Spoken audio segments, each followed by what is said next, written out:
കരുണ കാട്ടിയില്ല. ഒരു കള്ളത്തരം എങ്ങനെ അവതരിപ്പിക്കണമെന്ന് മനസ്സിലാക്കണമെങ്കിൽ ഇതാ ഈ പത്രം വരിക്കാരാവണം നിങ്ങൾ കേട്ടോ. ദേശാഭിമാനി പത്രത്തിന്റെ പ്രചരണമാണേ.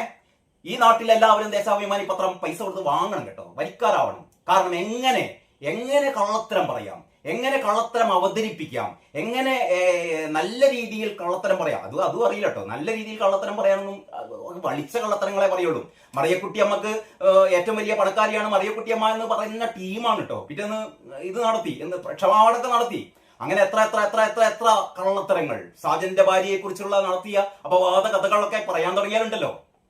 വേണ്ട, അതിലേക്കൊന്നും കടക്കണ്ട.